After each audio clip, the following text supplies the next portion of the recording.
We all live inside a bubble, right? This is our world. We go to church here, we work over here, we go get our coffee over here, we go to this park over here, we usually go over here to, you know, hang out with friends. This is our favorite club. This is our world. This is our favorite spot on the beach. We all live in this bubble.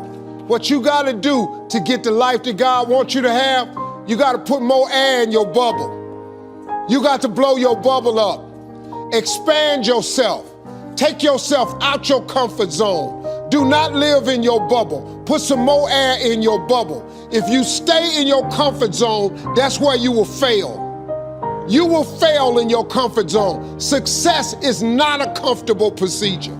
It is a very uncomfortable thing to attempt. So you got to get comfortable being uncomfortable if you ever want to be successful.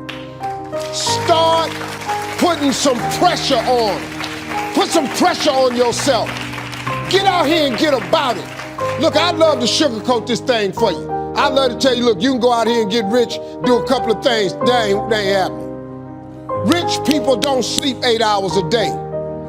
That's a third of your life. It ain't but 24 hours in a day. You cannot be sleep 8 hours a day. You can't live in LA and wake up at 8 o'clock in the morning.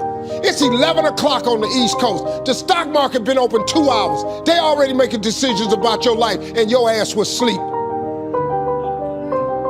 The Bible says, he who loves to sleep and the folding of hands, poverty will set upon you like a thief in the night. He who loves to sleep and the folding of hands, poverty will set upon you like a thief in the night. There is a blessing in everything. Behind every moment of adversity in your life, there is a blessing and a lesson. Every moment of adversity has those two things. Pain always leaves a gift. Always. It's not going to change for you. You ever seen a flea? One of the smallest insects. Really small. One of the smallest insects. But for his height and size, and flea has the highest vertical leap in nature for an insect. A flea can jump, has a 36-inch vertical. A flea, man, can come 36 inches off the ground. His vertical is 36. The average person can't do that. But a flea can jump 36 inches off the ground. If you capture the flea and you put him in a mayonnaise jar and you put the lid on it, the flea know one thing. I got a 36-inch vertical. So here he go. He start jumping. But he gonna hit himself on that lid because he got that lid on it. But after a while, after getting knocked down so many times, the flea makes an adjustment. So now the flea only jumps just to where he don't get knocked back down. He got 36 vertical, but since this lid is on, his environment got him now jumping nowhere near what he can. Capture some more fleas and put them in there.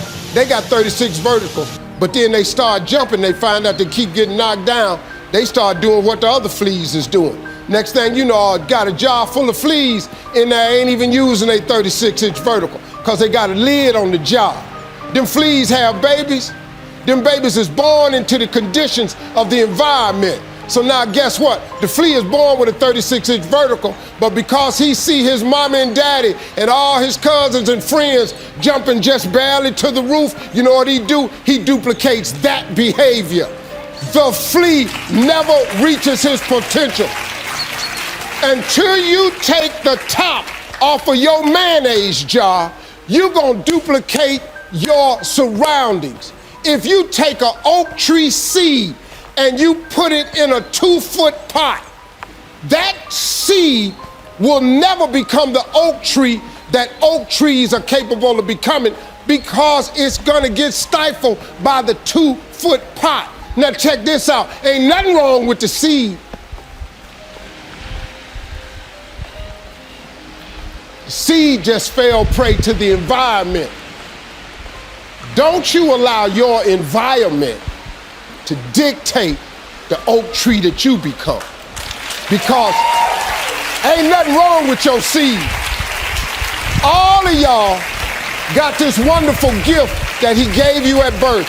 All y'all got one, you better believe that now. Don't die with this gift and don't never use it. All of y'all got this wonderful gift. but you gotta use it. Take your seed, take your gift. Get away from these people that's in your life that ain't doing nothing. Get away from people in your life that's hating. Get away from your family members that ain't ever opened a business. Get away from your family members that ain't ever followed their dreams. Get away from your family members ain't never been nowhere but to the family reunion. Ain't never been to a beach. Get away from them.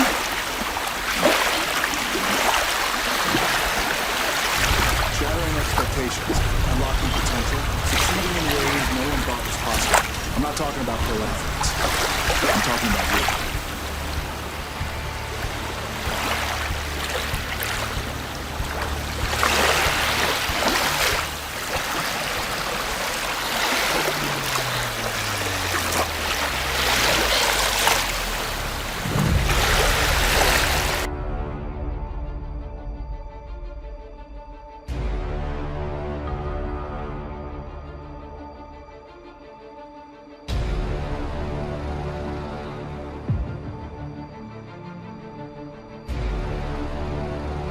I'm fortunate enough to be on top, but anytime you reach the top, you always want to make sure that you have the desire to raise the bar and take the brass ring to places it's never been. That's the key with being on top. Just because it's never been done doesn't mean it can't be done. And in terms of competition, great question. Everyone's my competition, but a fundamental key that I've learned over the years is, and I'll share it with you, my number one competition is me. It's always you versus you. You got to be the one to get up every morning, be disciplined, put in the consistent daily hard work, because that gains success. No coach, no trainer, no mentor, no boss can do it. You versus you. You reach that point, we all reach that point where we're training and you break through to the other side. You break down barriers, you bust through ceilings, you knock down doors. That just happened for me. It's very defining, where you had your goals set for months or for years and you accomplish it.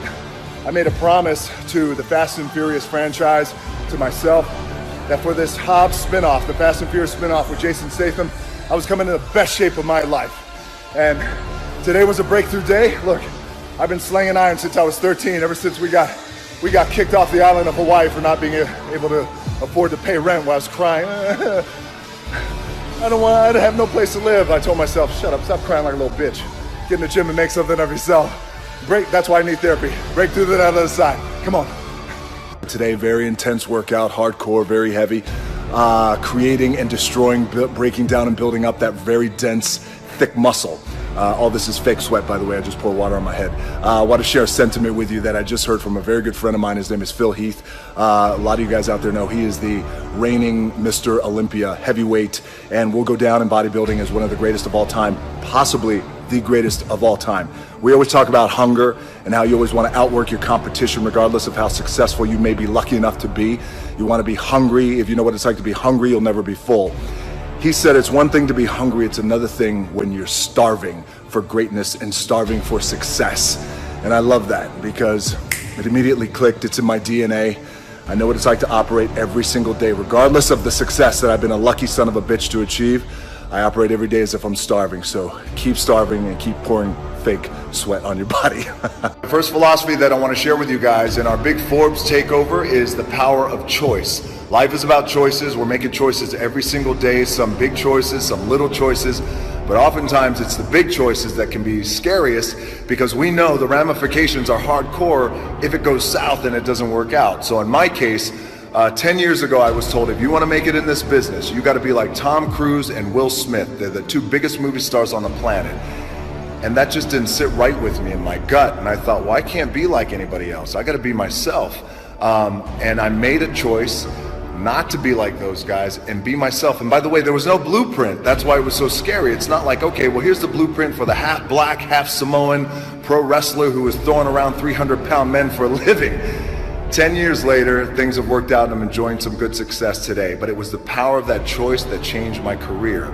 The power of the choice to be yourself and be real. So Forbes Takeover, power of choice. Make that choice. We have an anchoring motto, an anchoring saying, which is always be the hardest workers in the room. And it's just a reminder that regardless of how successful we may be or how successful we're not, but we want to be, we always want to be the hardest workers in the room. It always leads with hard work. There's no substitution for hard work. Thus, working out at 11 o'clock at night when I know my competition is asleep. All right, guys, the next philosophy and anchor that I want to share with you guys on this big Forbes takeover day is the power of teamwork and the importance of surrounding yourself with the right group of hungry individuals. So years ago, I wanted to be more than just an actor for hire. I wanted to be a producer. I wanted to be a good producer. I wanted to learn and understand the producing side of the business. I teamed up with Danny Garcia, who of course brings her brilliant business acumen and invaluable insight to the table. And we formed $7 Productions. But in order for that to be a successful company, we have to have the right team around us. Sat down with Ari Emanuel at WME. Then we hooked up with Brad Slater, our #1 ace, Patrick Weitzel, Jason Hodis, the entire company. Since then, with having that team of people around us, $7 Productions has become a robust company, and we are kicking ass. So if you want to find success and achieve greatness, surround yourself with the right group of people who are hungry, who are willing to work just as hard as you. Forbes Takeover, the power of teamwork. All right, the next philosophy, the next anchor that I want to share with you guys for our big Forbes Takeover today is the power of vision. The importance of having great clarity with that vision, because the more clear that we are with our vision, the greater our chances for success. Now, how it applies to me in my career, about 5-6 years ago, I wanted to come up with a way that bucked the traditional system, and I wanted to connect directly with fans in a real and in an authentic way that just wasn't being done. And I felt social media was that. And I was met with criticism because they were saying, well, listen, there are no more powerful mediums than radio and television. And since then, we've changed the game. And what we're doing right now has become the #1 asset to any marketer, studio, and network. So when we sit in these marketing meetings, the #1 thing is DJ social media, and then radio and television will follow. So sometimes your vision is so big, you don't know how you're going to get there, and that's okay. You don't have to have all the answers. Keep that vision clear, your eye on the prize. Power of vision, Forbes Takeover.